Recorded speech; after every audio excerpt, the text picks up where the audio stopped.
Hey, so welcome back to another podcast of In the Nude. We're going to have a raw, honest conversation about healing. Today, we are joined with Caitlin Childs. I'm really excited. I found her podcast, not podcast, I mean, TikTok 2 years ago, and it was such a blessing. And today, we get to know Caitlin a little bit further. On top of being a content creator, she's a mother, a wife, an author, but most of all, a life enthusiast, but hasn't always thought and felt the way that she does now. And we're going to have a little bit more of a conversation about that. So I want to start off with, in case somebody decides to tune out really quick, if there was one thing you want a person to be sure to hear from you, a truth from you, what would that be? Oh, I think I just want people to feel and understood because I think that that's a human desire that we all have. We want to be known and we want to be loved as we are.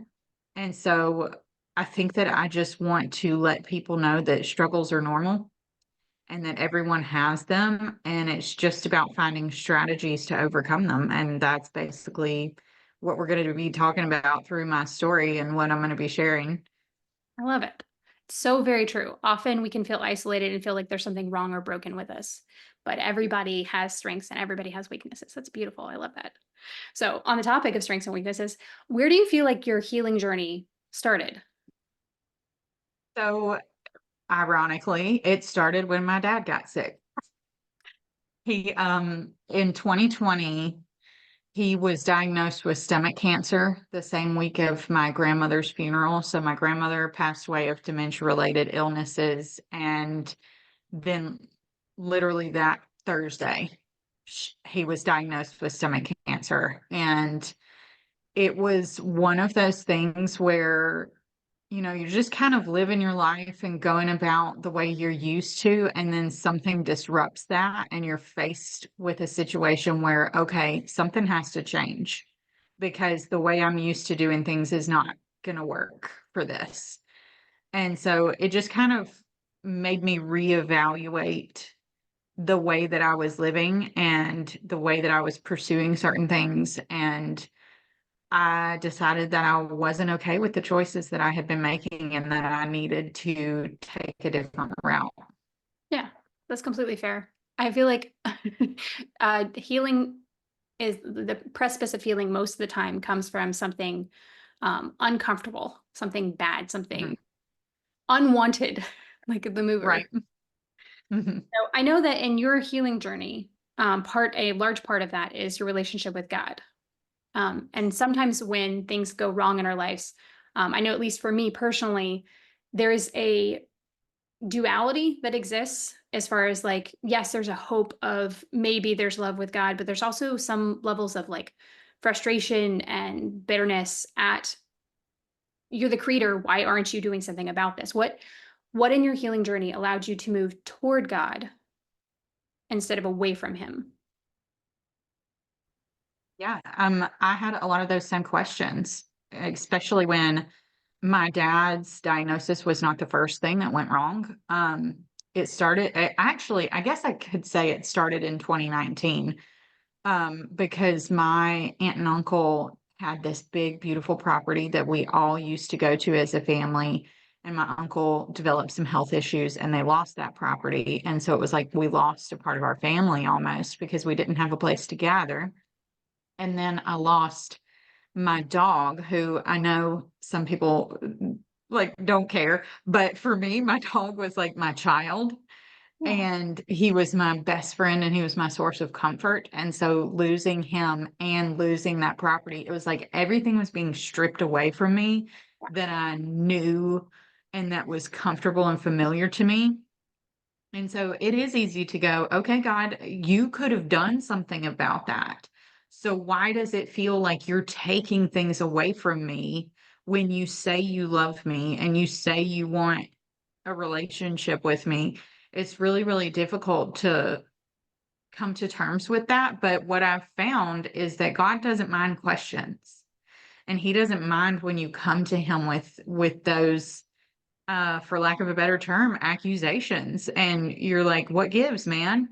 He really doesn't mind. He likes answering them because it means you're seeking his heart. And so when you seek his heart, then he reveals it. And what I found was that he wasn't trying to take things away from me. A lot of times, number one, there's a real enemy whose job description is steal, kill, and destroy. That's not God's job description. God's job is restoration, healing, love, comfort, right? And I think that our humanity a lot of times plays a big role in that. And we like to blame God for things going wrong with our own choices or our own decisions. And like, I didn't make the choices that led to my aunt and uncle losing their place, my dog dying, my dad's diagnosis, my grandmother dying. Like, I didn't make choices that led to that, but there was a role that the fallen world played in it that was not God's fault. And so when I basically just had this moment, the night that my dad got diagnosed, my husband was out of town. And so I basically had to go home and deal with it alone.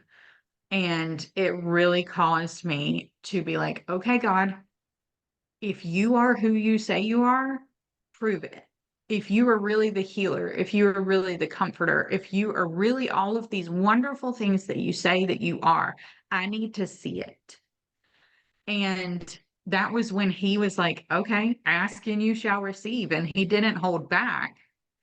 And we went through this journey of really that whole next year was just me learning to trust him because he's so patient and he doesn't force you to trust him without proof that he can be trusted. And so that whole next year was just, hey, let me show you who I am. Let me show you that I can be trusted. And when I allowed him to show me, he showed up and showed out. And then my dad was miraculously healed of that cancer. So he had all the surgeries, he had the radiation and the chemo, and it was really, really tough. But after they thought they were in the clear, it came back on his liver, and he was about to go back and get some more scans because they thought they found a spot on his lung that they wanted to look at. And when he did those follow-up scans, every trace of it was gone. And Yeah. so it was like, it was a miraculous, miraculous healing. There was no logical explanation for it. And to me, that pointed to God.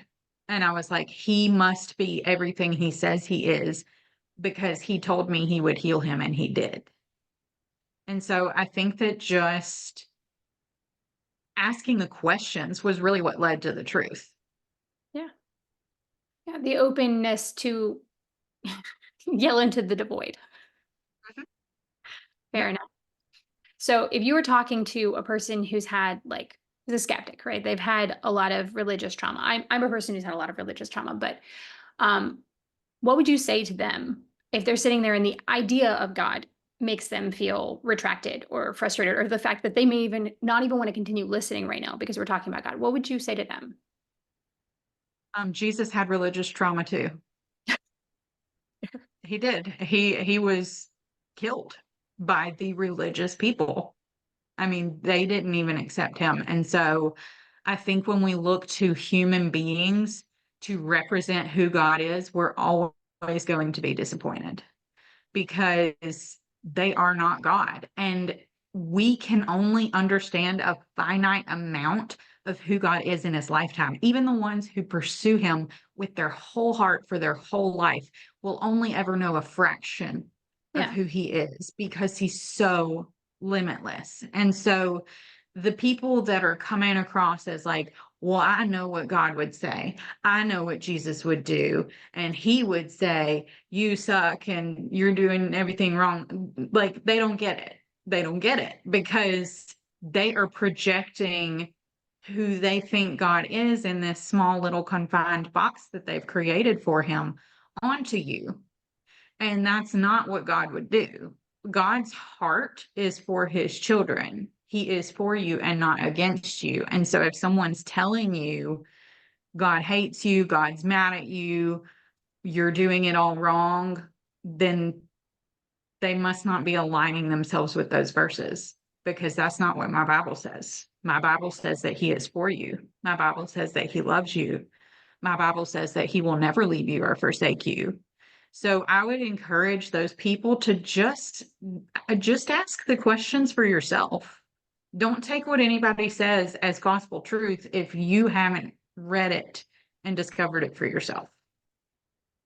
That's fair. I get that. You said something in the answer where you're talking about where if you're looking at other people for answers or comparisons, and it made me think of something you said in your bio, where you're talking about when you were a child, right? So you said you're a middle kid of what was accomplished and like athletic and like gregarious other siblings as a quiet, shy middle child. How did that perspective of your siblings, like how did that environment growing up affect how you viewed yourself? Ooh, but it was not easy. I will say that. And it wasn't I don't think it was anybody's fault either. Like my siblings were not to blame because they were just being who they were. And I think for me it was just I felt like I didn't have anything that made me special or that made me worthy of celebrating.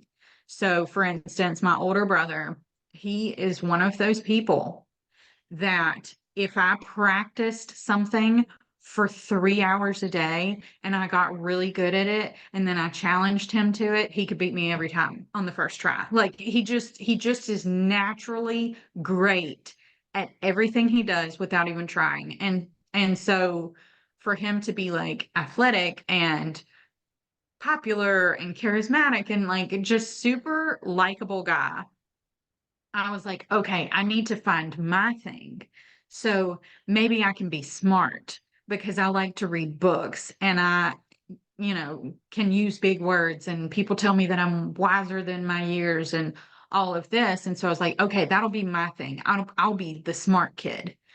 And then my younger sister comes along and she blew me out of the water with that, where she was like way smarter than I was. And so I was like, well, now I don't have a thing. I don't have a thing that makes me special. I don't have a thing that makes me celebrated or worthy of being celebrated to other people. And what's beautiful about that is that those are the people that God loves using.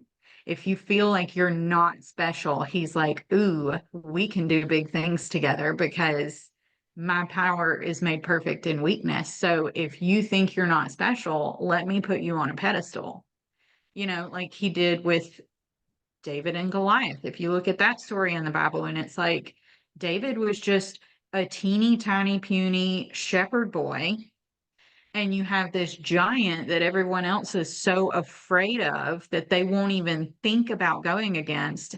And David, hits him with one shot because he had faith in God and God worked through him. And so if you are feeling that type of way where you're like, well, there's nothing about me that sets me apart. Oh, well, then I know somebody who would love to put you to work and use you for things beyond your wildest dreams. And so it's really kind of beautiful how he just redeems everything and how he uses the pieces that make us feel broken to turn it into something beautiful. And I kind of feel like I should share this too. Even as a parent, like I have two kids, and I remember one time being so, I felt like I was doing my kids a disservice. I felt like, oh, I'm just ruining them, because I'm not doing this or that right. And God told me one time, he said, he gave me this picture in my mind of like a shed full of junk, you know? And I'm looking at this junk and I'm going, this is not usable. Like, this is just trash. Why would anybody want this? And he's picking through the pile going, I can use this. Ooh, I could turn this into this. I could make this work together. And it was just this picture of like, whatever you think is trash, whatever you think is broken, watch what I can do with it. And it just really shifted my perspective on not only the way that I see myself, but the way that I see other people. Anytime there's something broken in someone else, I know that he can make it amazing. Yeah. No. Something I have learned in the journey of healing for me, as a person who felt completely shattered and broken, is it's hard to hear and think and believe you are whole when you feel so broken. But a visualization that really helped me in the process of being in that broken place is there's a Japanese art where they take broken pottery and they seal it back together with gold, Yes. and it's like worth so much more and it's so much stronger. And that's the visual I have of the like healing process when, because for me, like it's still hard for me to like imagine the idea of wholeness. But so you also talked about in your bio that you had a lot of shame as a kid, Mhm. and shame is, I don't think, helpful in any kind of capacity, but like specifically when you feel it as a kid, how did that affect your childish heart? That was very difficult to come to terms with. And I think a lot of that shame did come from feeling like there was a standard that I didn't live up to. So not only, in the dynamic of my family where I had these siblings who were super cool, super smart, super popular, and I was just like a shy middle kid, but also in the church, I felt like there was this standard of righteousness that you have to like give up your whole life and be a missionary and only talk about Jesus ever and not in order, right? And so I just never met standard. And so when I would measure myself against it, it always made me feel like I was worthless. But then when I actually met God and I really started having a relationship with Jesus and letting him tell me who I am and letting him tell me how he sees me, he basically just threw that out the window. And he was like, "This is not the standard that I hold you by. I know that you think that that's the standard because that's what you've been taught, but that is not the standard." He said, "That's my standard and I live up to it, because I am perfect, but I gave myself for you so that you don't have to be." And so he said, "If your heart is in the position where you're wanting to follow me, where you're wanting to please me and you're wanting just like a kid, like if my kids are doing something because they want to make mom smile, like I don't care if they're doing it right. I don't care if you're just pushing dirt around with the broom and you're not really cleaning anything because you're trying to help and that's so precious to me and that makes me feel so loved because you're my child and I love you back. And so just shifting the dynamic of that really removed all of that shame and it made it feel like, okay, I'm just completely free now because there is no standard for me to live up to. I get to be a kid again. And there's something really beautiful about like as an adult, I heard someone say one time that we're basically just grown-up versions. We're just grown-up kids. We're grown-up versions of our kid self, but our kid self never leaves us. And so being able to connect with that inner child and say, you're not invincible standards you have to there's somebody who loves you. There's somebody who accepts you as you are and loves you into like I don't want to say the best version of yourself because it's not like you're trying to improve, but it's just that when you are being fed love, you blossom. And so it's like giving you permission to be who you already were. And that what I found just completely removed the pain because like I was being given the love that allowed me to bloom. Yeah. No, I completely get that. Something I've been learning over the course of the last 2 years is very much a God speaking and telling me it's not about me becoming somebody different or becoming or undoing or taking away parts of myself. Instead, becoming more of who I am. And the only thing Yes. that's left to like lay aside isn't parts of me, but coping mechanisms and things I took on that weren't part of who I am. Like I struggle with perfectionism, right? Because I had to achieve my worth by doing enough. Mhm. And that isn't me. That's something that I took on as a requirement to survive what I did.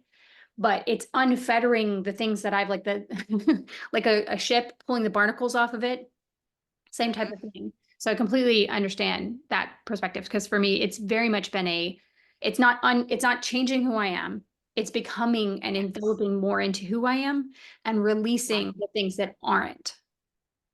I want to piggyback off of that for a second because something actually came to mind. And I included this in my book, but there's a story that I tell about my living right across the street from my grandparents. And my grandfather used to call me, and he had the farm, he had the garden, and during the summertime when us kids were home, he would call us over to help him with all of that. And we had a pecan tree in his yard, and he would have us pick up the pecans, shell them, and remove all of the dirt from them.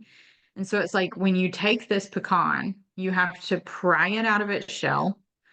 Then you have to take, like, we used what looked like a dental pick to scrape all of the dirt out of the crevices, but what you're left with is still a pecan. It's not any different than what it was. It's not changed in any way. It's just removing all of that yucky stuff and that makes it unusable for what its intended purpose was.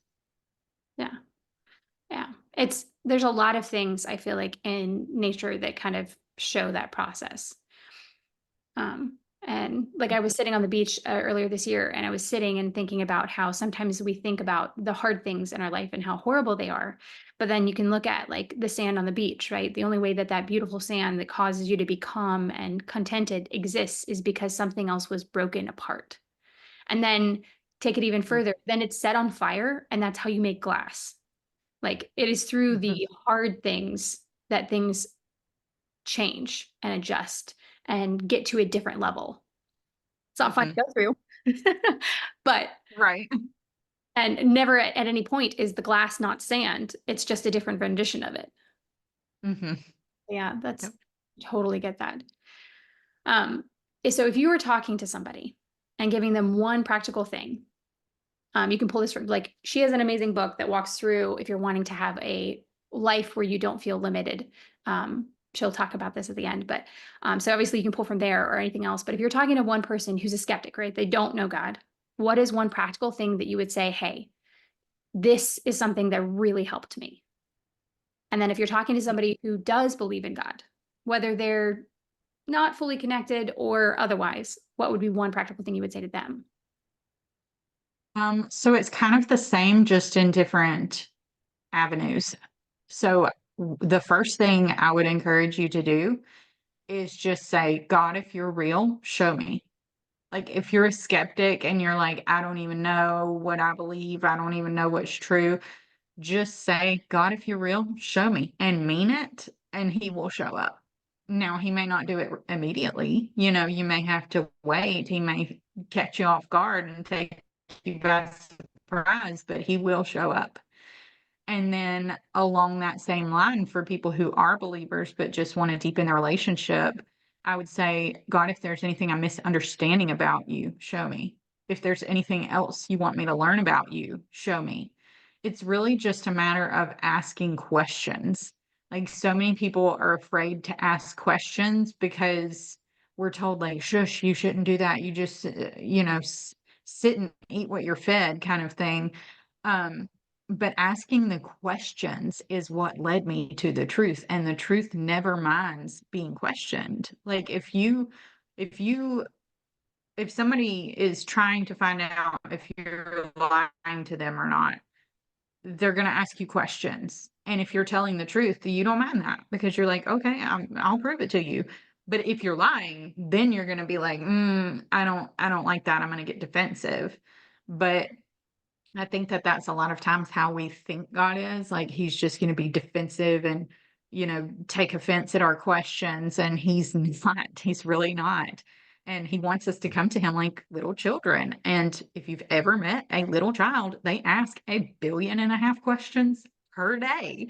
And so it's just this idea of like we got to get away from what we've always been taught and move into what is the truth, what is really true about him, and what have we been misunderstanding. And one of the easiest ways that I found to do this, because I'm sure there will be people listening who are like, well, I don't even know how to hear him. Like, how are you saying that you're hearing these voices? And isn't that crazy? You know, kind of thing. But it's like, yes, you will feel crazy at first, but learning how to hear his voice is something that changer for me because it allowed me to ask questions pertaining to subjects that I couldn't find in the Bible. Couldn't just by reading through scripture. And so it allowed me to have that relationship where I can be like, okay, if I have questions about this specific situation, let me ask you about it. And oh, I lost my train of thought. I was going to say something else. When we're asking the questions, one of the things we can do is this is how my mom taught me to do it. Okay. You get out a notebook and you get out 2 ink pens and you just start writing down your questions, write them down. And then you switch to the other color ink pen and you listen. And even if you think it's your own thoughts in your head, you still write them down. And then you can go through and differentiate like what voices are these? Because anyone who's ever had an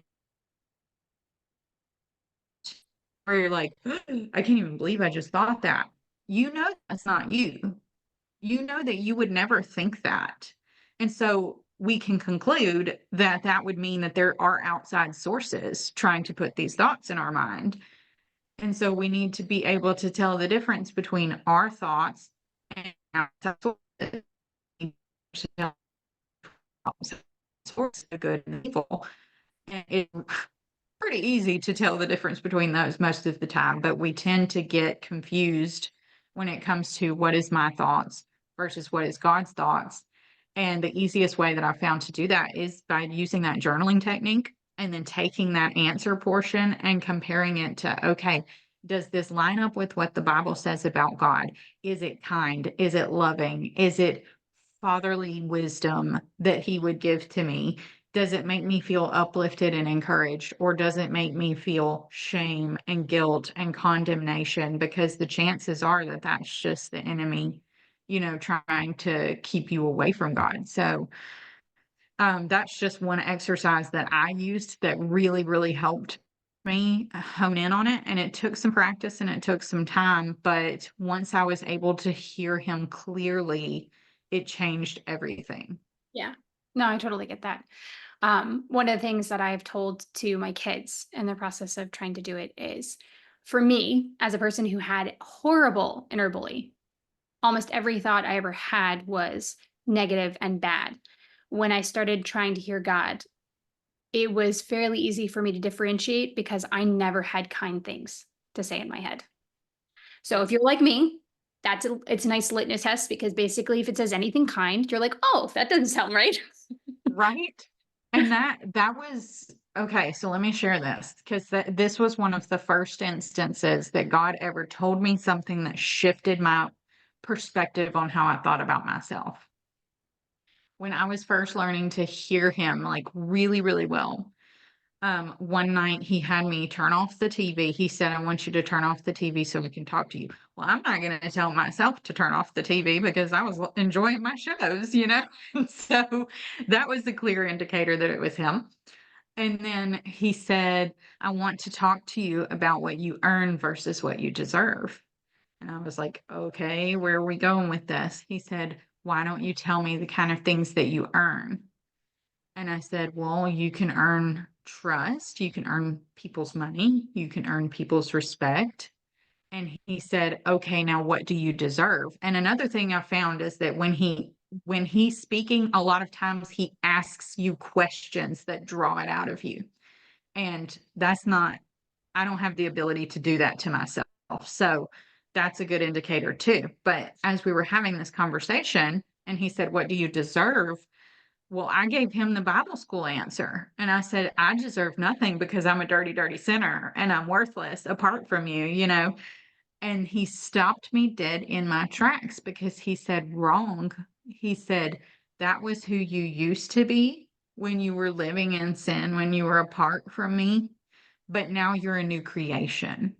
And so what you deserve is everything that I paid for with my son on the cross, which is your freedom, which is your health, which is love and respect. All of these things that you have been thinking you have to earn, you don't have to earn because you're a daughter of the king now.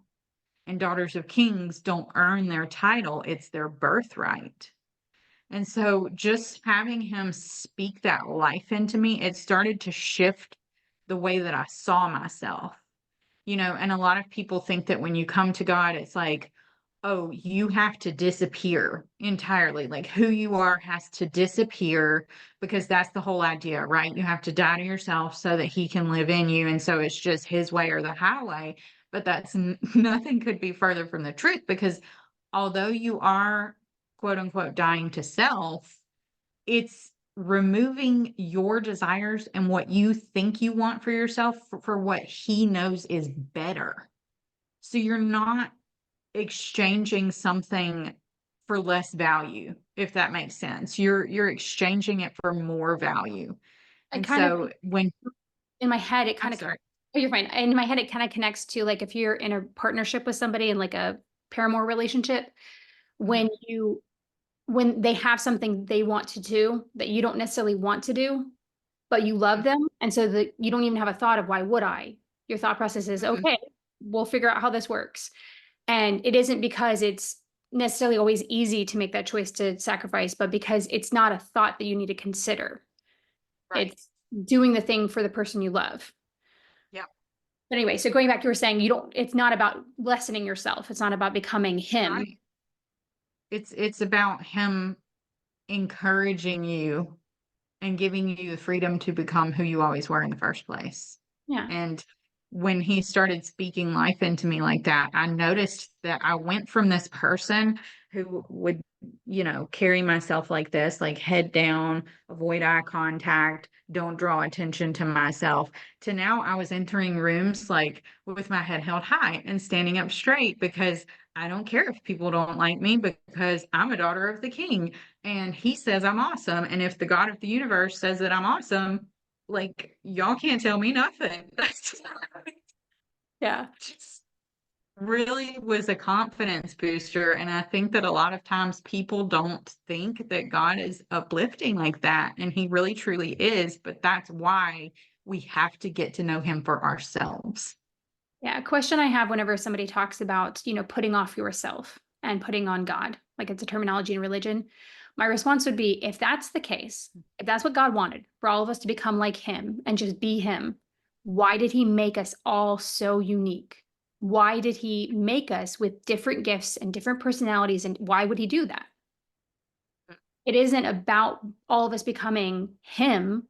It's about all of us looking to and relating to him and being ourselves with him. It's just like your Yes. kid. You don't want your kid to become your other kid. You Right. want your kid to be fully themselves, not regarding, like, not restricting themselves to like acting out because you want to have attention and negative attention is better than no attention. That Right. isn't what that is you're a kid who wants affection. That's natural. That's great. It's about channeling that. It's about embracing that. I totally get that. So on Yes. that, all of that topic, I want to ask you about like your book, right? So talk about it a little bit. I did not prepare myself and bring a copy. I should have thought to do that, but um so my book was written, I was not planning on writing one. I had always thought it would be cool to be an author, but this was another thing where I was like, I could never do that. That's too hard. That's too big. That's too, that's a dream that you think it would be cool, but you never actually achieve it. And so when he asked me to write a book, I was like, wait a minute. Things a little too far-fetched. And he said, just write down what you've learned. just write down what I've taught you over these last 3 years. And so that was what I did. I just kind of organized it all into one place. And it was all of these different perspective shifts that he had given me in teaching me about who he is, in teaching me about who I am, and teaching me about what is available to me as a child of God. And that is just an immense amount of limitless freedom, because a lot of people in religion make it sound like it's like a cage, like it's a rule book that you have to follow.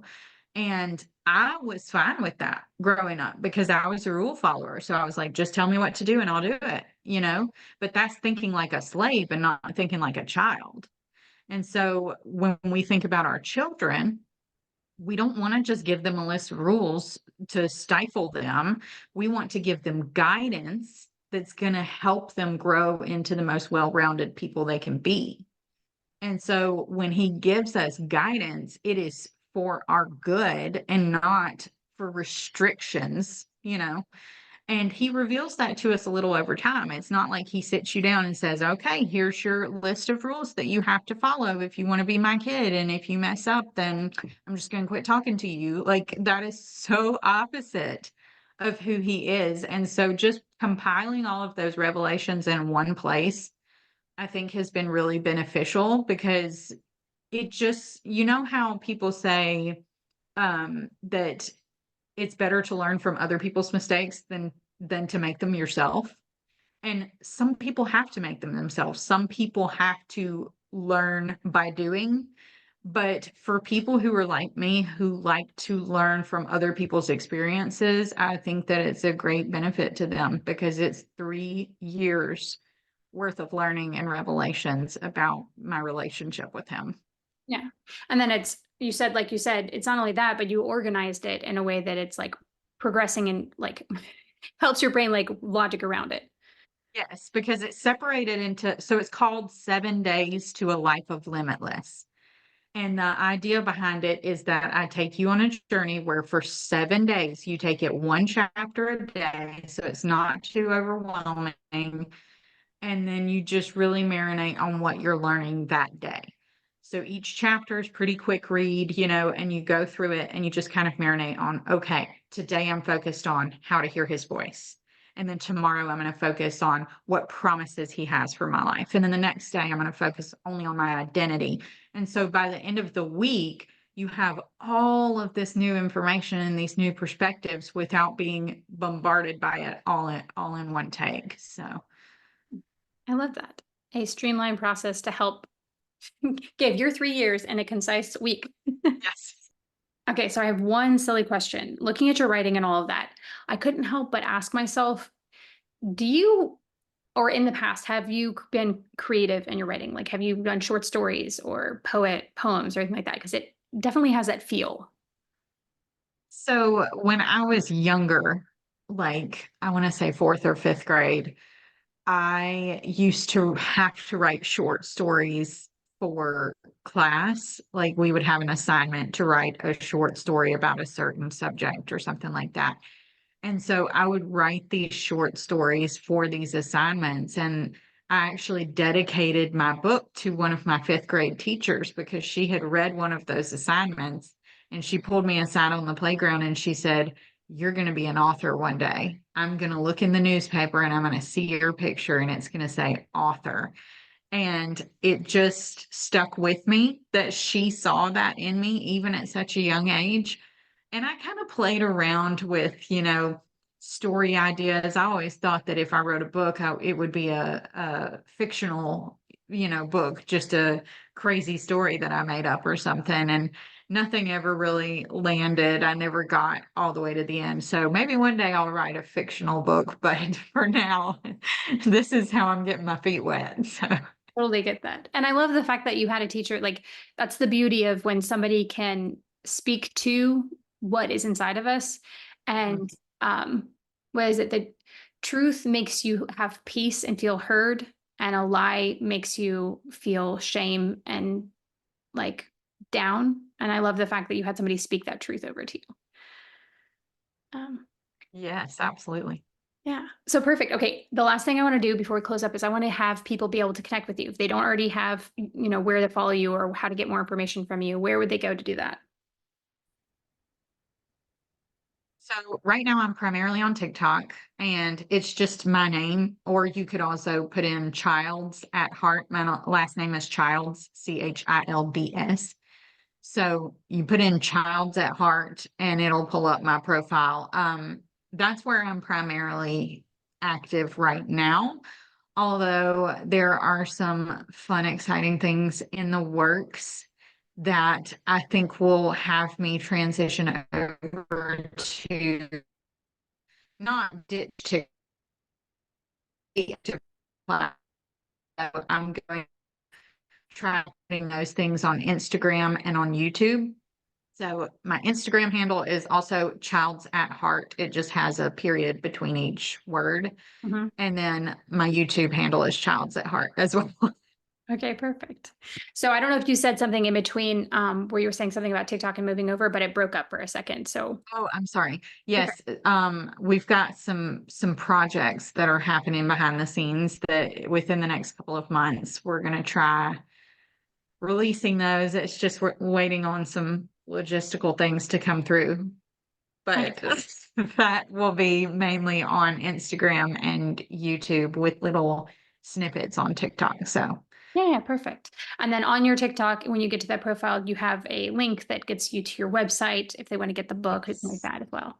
Yeah, So perfect. the book is available on TikTok Shop, on my website, or on Amazon as well. And I've got some journals that kind of go along with it. So if you do want to practice hearing God's voice more, if you want, just some question prompts that you can ask him that are going to lead to those deeper conversations, I have a journal about that.